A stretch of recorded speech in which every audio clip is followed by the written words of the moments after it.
Comprehensive तैयारी के लिए आईएएस के एग्ज़ाम का आपको कॉम्प्रिहेंसिव तरीके से काम करना पड़ेगा। जैसे कि आपको कक्षा के दौरान, क्लास के दौरान ये भी बताया जाए कि आपके व्यक्तित्व से रिलेटेड क्या चीज़ें जो है सुधार के लिए अपेक्षित है और क्या आपके पर्सनालिटी में कमी है। क्योंकि personality development main exam pass करने के बाद की पीरियड में नहीं हो सकता। ये तो एक सतत प्रक्रिया है, एक सतत प्रोसेस है कंटिन्यूअस, जो जीवन भर चलती रहती है। तो आप ये देखिए कि कोचिंग इंस्टीट्यूट में क्या ये सब चीज़ें दी जा रही है, क्योंकि पर्सनालिटी डेवलपमेंट आपका जो है तैयारी का एक हिस्सा है जो अभी से शुरू होना चाहिए, क्योंकि रातों रात किसी की व्यक्तित्व को हम जो है चेंज नहीं कर सकते।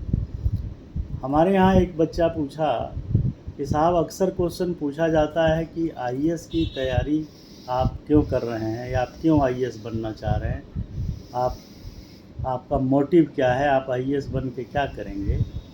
तो आप जो है थ्योरेटिकल बातें करते हैं कि मैं देश सेवा करूँगा, मैं समाज के पिछड़े वर्गों के लिए कुछ काम करूँगा, जॉब डाइवर्सिटी बहुत है और पावर बहुत है और सुविधाएं हैं, ये सब चीज़ें आप बताते हैं। तो ये सब जो है गलत है। पूछिए क्यों?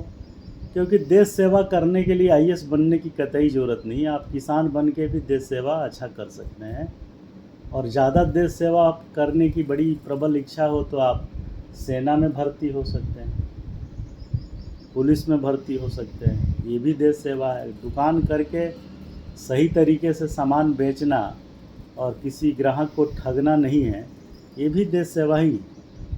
तो ये सैद्धांतिक जवाब जो है आपका सूटेबल नहीं होता है। विविधताएं हैं जॉब में, तो फिर आपको उसी हिसाब से एकोमोडेट करना पड़ता है।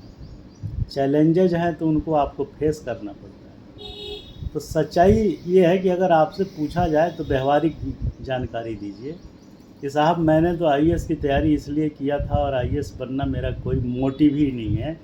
मेरा तो मोटिव यह है कि भारतीय सिविल सेवा का कोई अधिकारी मैं बन जाऊं और मेरा जो है जीविकोपार्जन के लिए एक सशक्त साधन के रूप में नौकरी मिले, क्योंकि मेरे पास कुछ और बेसिक्स जो है चीज़ें हैं, न मैन है, न मटेरियल है, न मशीन है, न पूंजी है। इसलिए मैंने ये एग्ज़ाम दिया और मैं यहाँ तक पहुँचा। ये सत्य यही है। और सत्य के अलावा अगर आप कहेंगे कि मैं दिन में तारे दिखा दूंगा, तो वो पूछेगा कि फिर आपसे पहले जो सर्विस में आईएएस बने थे उन लोगों ने क्या नहीं किया ऐसा।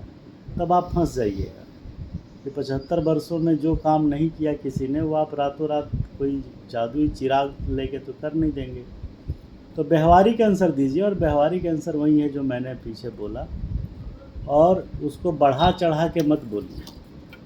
तो इससे जो है आपकी ईमानदारी रिफ्लेक्ट होगी, और ईमानदारी रिफ्लेक्ट होने पे बोर्ड जो है आपको अच्छा नंबर देगा, क्योंकि आप ईमानदारी से जवाब दे रहे हैं, न कि थ्योरेटिकल और बहुत ही अजीब टाइप का जो संभव ही नहीं है। वो भी लोग समझते हैं, ऐसा थोड़ा नहीं कि उनको नहीं मालूम।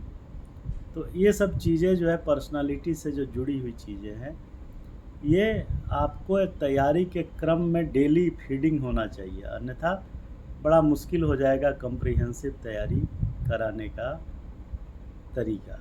Thank you.